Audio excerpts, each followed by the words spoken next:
asalaamaaleykum la famille siyaarewaat naa leen bégal leen joxal leen seen wàccuwaay bu baax a baax a baax voilà donc tey dañoo ñëw ba tey di wax ci crypto-monnaie yi andil leen tey li nga xamante ni mooy les différents types de crypto-monnaie et leur usage maanaam crypto-monnaie yi nga xamante ni nii ñoo existé yëpp seen njëriñ ak fi ñu leen di utiliser donc tey loolu leen andil bëgg leen ko expliquer ba mu leer bu nekkee da ngeen ñuy soog a dab ci chaîne bi bu leen fàtte abonné activer notification yi ndax chaîne bi duñ fi waxtaan lenn loo xamante ni jëmul ci crypto-monnaie investissement motivation entrepreneuriat ak lépp li nga xamante ne nii mooy tax ñu gën a mën a avancer ci suñu vie.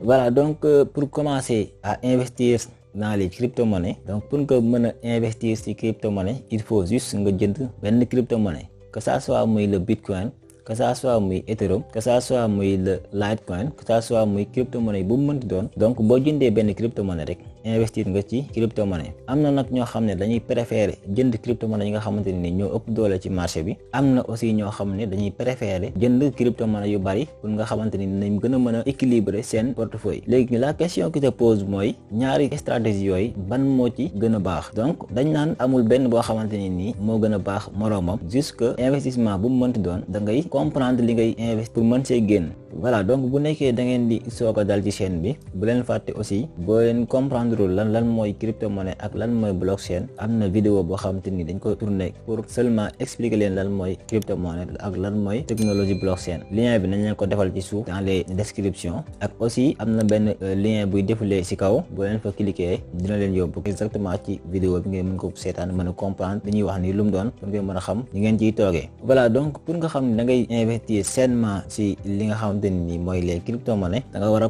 comprendre sa xaalis fi nga koy def da nga war a xam li ngay jënd nii lu mu doon voilà donc ci crypto-monnaie nekkul ne investissement yëpp gagnant maanaam nekkul crypto-monnaie yëpp nga mën a def sa xaalis mën ci am xaalis aussi bien vrai que ni crypto-monnaie buy jóg day am lu ko tax a jóg par exemple bu nekkee benn projet moo tax a jóg crypto-monnaie bi léegi projet bi bu nekkee doxul rek crypto-monnaie bi aussi mën naa daanu kon donc balaa ngay dugal sa xaalis ak lu mu mënti doon war nga mën a comprendre li ngay def te crypto-monnaie yi aussi bari na kon donc diversification sa portefeuille maanaam nga jënd crypto-monnaie yu bari loolu mën na laa sauver ci yenn risques yi bien vrai que ni bitcoin moo nekk crypto-monnaie bi nga xamante ni nii moo gën a am doole ci marché bi moo ëpp capitalisation en termes de bourse capitalisation boursière mais aussi am na sélection crypto-monnaie yi nga xamante ni nii dañoo bari te wuute ak comprendre crypto-monnaie yi existé yëpp nga xamante ni nii fooy dugal ta xaalis da nga koy xam am ci solo voilà donc crypto-monnaie yooyu nag bi ci njëkk bokk na ci liñ naan les monnaies de paiement donc boo leen déggee monnaie de paiement ñoom mën nañ jàpp ne mooy la première génération de monnaie de crypto-monnaie mooy crypto-monnaie yi nga xamante ni ñoo njëkk a génn ci le monde des crypto-monnaies bokk na ci le bitcoin le Ripple le bitcoin cash le Litecoin ak yu ni mel donc génération boobu yëpp ñoom la ñuy woowee les monnaies de paiement parce que ñoom seen njëriñ ba ñuy soog a génn seen njëriñ paiement donga leen taxoon a jóg maanaam nga jënd benn valeur daal di koy fayee par exemple que jëm ci boutique bi jënd fa dara jël sa bitcoin fayee ko donc ñoom loolu donga leen taxoon jóg amul beneen mbir boo xamante ni nii moo nekkoon ci suuf donc de 2009 à 2015 avant Ethereum di génn ak li nga xamante ni nii mooy les smart contracts nga xam ne dafa changer complètement li nga xamante ni nii mooy les crypto-monnaies yi nga xamante ni nii ñoo njëkk a génn avant l'apparition de Ethereum ak ces smart contracts crypto-monnaies yooyu yëpp ñoom la ñuy woowee les monnaies de paiement ndax ñoom fay dong leen taxoon jóg maanaam jënd dara daal di fay dem sa yoon yeneen ci topp bokk na ci li nga xamante ni nii moom lañ naan les stable coins donc stable coin aussi expliqué woon naa ko ci vidéo bi jàll muy ba may expliquer les termes les plus utilisés dans le monde des crypto-monnaies et de la technologie blockchain boobu aussi na leen defal lien bi ci suuf vidéo bi wala fii ci kaw bu leen ko bëggee xool aussi ngeen dem xool ko mën a comprendre donc boo leen déggee stable coin mooy crypto-monnaie yi nga xamante ne nii du changer valeur du yéeg du wàcc quel que soit alpha quel que soit ni marché bi di doxee ñoom du ñu yéeg du ñu wàcc donc dafa am stable coin yoo xamante ne nii dañuy reproduire valeur benn devise fiat boo leen déggee devise fiat mooy nga xamante ni nii mooy le franc CFA euro dollar yen yuan mooy monnaie yi nga xamante ni nii moom la suñu gouvernement yi di génnee donc yooyu lañ naan les devises fiat donc dafa am aussi yoo xamante ni nii moom la ñuy reproduire am yoo xam ne les métaux précieux la ñuy reproduire muy ay or ay diamant ak yu ni mel donc stablecoin yi nga xamante ne nii dañuy reproduire les devises fiat bokk na ci par exemple le BUSD muy crypto-monnaie bi nga xamante ne nii moom la plateforme biñ naan le Binance génnee moom day copier valeur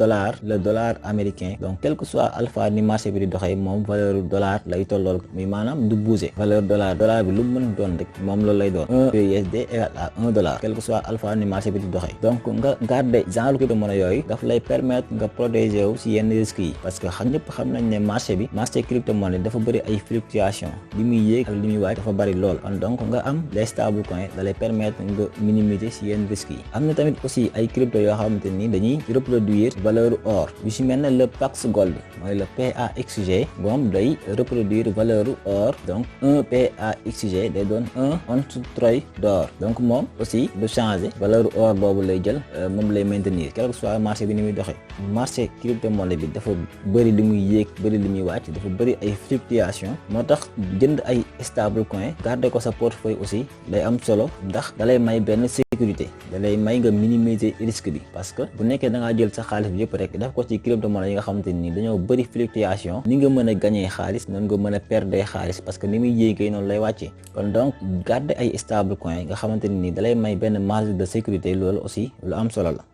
donc yi si topp mooy li ñu naan les tokens financiers donc boo leen déggee le token financier day représenter plusieurs choses donc il peut s'agir d'actions dans une société maanaam c'est comme les titres traditionnels mooy yi nga xamante ni xam nañ leen muy ay actions yi ngay am ci société wala boog ay obligations émises par un projet ay obligations yoo xamante ni benn projet moo koy génne wala boog les droits de vote yoo xamante ni aussi ay projet dañ koy imposer donc token yooyu dañuy jël action yooyu nga xamante ni moom la société bi di génne wala obligation yi wala boog les droits de vote daal di koy numériser daal di koy placer ci blockchain donc loolu lañ naan les tokens financiers mooy action yoo xamante ni dañ ko jël placer ko dans la blockchain nga xamante ne ni day gën a am transparence ku ci nekk na xam ñaata action ñoo am donc yooyu la ñuy woowee les tokens financiers voilà donc bi ci topp mooy liñ naan les tokens utilitaires donc bu ñu naan token utilitaire mooy token yi nga xamante ne ni day ànd ak projet nga xamante ne ni mooy day servir clé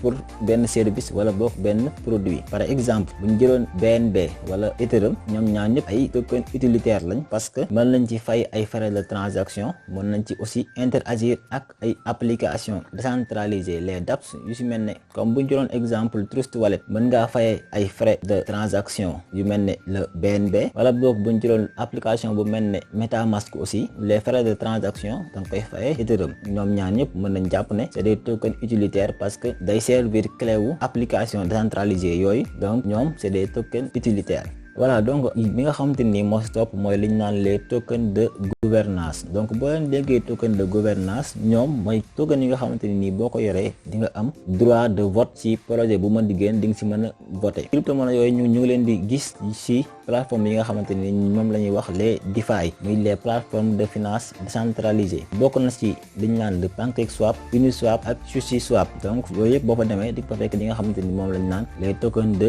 gouvernance voilà donc